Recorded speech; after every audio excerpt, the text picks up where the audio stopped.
ವಿಧಾನಸಭಾ ಅಧಿವೇಶನ ಅನಿರ್ದಿಷ್ಟ ಅವಧಿಗೆ ಮುಂದೂಡಿಕೆಯಾಗಿದೆ.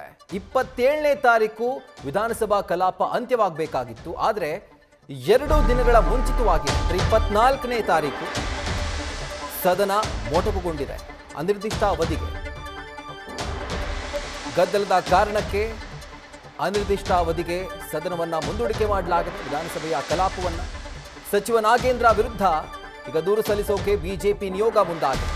ವಿಧಾನಸೌಧದಿಂದ ರಾಜಭವನಕ್ಕೆ ತೆರಳಿ ಬಿಜೆಪಿ ಶಾಸಕರು ರಾಜ್ಯಪಾಲರಿಗೆ ದೂರು ಕೊಡ್ತಿದ್ದಾರೆ. ಪಾದಯಾತ್ರೆ ಮುಖಾಂತರ ವಿಧಾನಸೌಧದಿಂದ ಲೋಕಭವನಕ್ಕೆ ಬಿಜೆಪಿ ಶಾಸಕರ ನಿಯೋಗ ತೆರಳುತ್ತಾ ಇದೆ. ರಾಜ್ಯಪಾಲರನ್ನ ಭೇಟಿಯಾಗಿ ಸದನದಲ್ಲಿ ಈ ವಿಷಯ ಪ್ರಸ್ತಾಪ ಮಾಡಲಿಕ್ಕೆ ನಮಗೆ ಸರಿಯಾದ ಅವಕಾಶವನ್ನ ಕೊಟ್ಟಿಲ್ಲ, ಅದರ ಜೊತೆಗೆ ಚರ್ಚೆಗೆ ನಮಗೆ ಅವಕಾಶವನ್ನೇ ಕೊಟ್ಟಿಲ್ಲ ಅನ್ನುವಂಥ ದೂರನ್ನ ಈಗ ಅವರು ರಾಜ್ಯಪಾಲರಿಗೆ ನೀಡ್ತಾ ಇದ್ದಾರೆ. ಬಿಜೆಪಿ ಶಾಸಕರ ನಿಯೋಗ ಈಗ ಲೋಕಭವನಕ್ಕೆ ಪಾದಯಾತ್ರೆ ಮೂಲಕ ತೆರಳುತ್ತಾ ಇದೆ. ವಿಧಾನಸೌಧದಿಂದ ಲೋಕಭವನಕ್ಕೆ ಇವರ ಪಾದಯಾತ್ರೆ ನಡೀತಾ ಇರುವಂಥದ್ದು. ಸಚಿವ ನಾಗೇಂದ್ರ ವಿರುದ್ಧ ದೂರು ಸಲ್ಲಿಸೋಕೆ ಬಿಜೆಪಿ ಈಗ ಮುಂದಾಗಿದೆ. ತತ್ಕ್ಷಣಕ್ಕೆ ರಾಜ್ಯಪಾಲರು ಅವರನ್ನ ವಜಾ ಮಾಡಬೇಕು ಅನ್ನುವಂಥ ಆಗ್ರಹವನ್ನು ಕೂಡ ಮಾಡ್ತಾ ಬಿಜೆಪಿ ನಾಯಕರು ಪಾದಯಾತ್ರೆಯನ್ನ ಮಾಡಿದ್ದಾರೆ.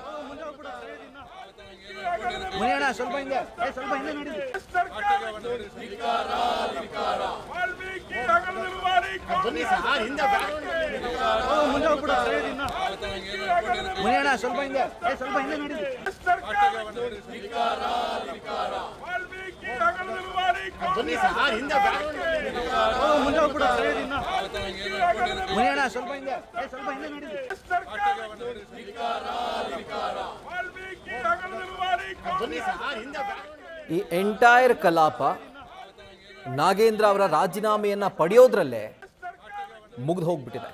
ಬಿಜೆಪಿ ನಾಯಕರು, ಜೆಡಿಎಸ್ನ ನಾಯಕರು ಕಲಾಪ ನಡೀಲಿಕ್ಕೆ ಯಾವುದೇ ರೀತಿಯಾದಂಥ ಅವಕಾಶವನ್ನೇ ಕೊಡಲಿಲ್ಲ. ಪ್ರತಿದಿನ ಕಲಾಪ ಆರಂಭವಾಗ್ತಾ ಇದ್ದಂತೆ ನಾಗೇಂದ್ರ ಅವರ ರಾಜೀನಾಮೆಯನ್ನ ಕೋರಿ ಅಥವಾ ಆಗ್ರಹಿಸಿ ಪ್ರತಿಭಟನೆಯನ್ನ ಮಾಡ್ತಾ ಇದ್ರು. ಇಡೀ ದಿನದ ಕಲಾಪ ಅದರಲ್ಲೇ ವ್ಯರ್ಥವಾಗಿ ಹೋಗ್ತಾ ಇತ್ತು.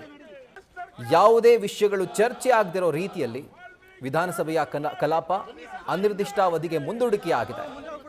ಹೀಗೆ ಏಕಾಏಕಿ ಮೊಟಕುಗೊಳಿಸಿದ್ದಕ್ಕೆ 3 ದಿನಗಳ ಮುಂಚಿತವಾಗಿ ಬಿಜೆಪಿಯ ಶಾಸಕರ ನಿಯೋಗ ಈಗ ವಿಧಾನಸೌಧದಿಂದ ಲೋಕಭವನಕ್ಕೆ ತೆರಳಿ ರಾಜ್ಯಪಾಲರನ್ನ ಭೇಟಿಯಾಗಿ ದೂರು ಸಲ್ಲಿಸೋರಿದ್ದಾರೆ. ನಾಗೇಂದ್ರ ಅವರ ವಿರುದ್ಧ ರಾಜ್ಯಪಾಲರು ಕ್ರಮ ಕೈಗೊಳ್ಳಬೇಕು, ತತ್ಕ್ಷಣಕ್ಕೆ ವಜಾ ಮಾಡಬೇಕು ಅನ್ನುವಂಥ ಒಂದು ಆಗ್ರಹ.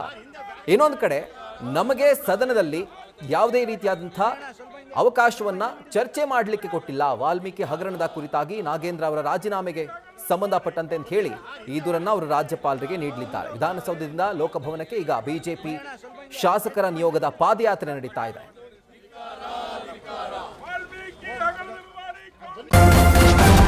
ನ್ಯೂಸ್ ಫಸ್ಟ್ ನಿರ್ಭೀತಿಯಿಂದ ನಿಮ್ಮ ಪರವಾಗಿ.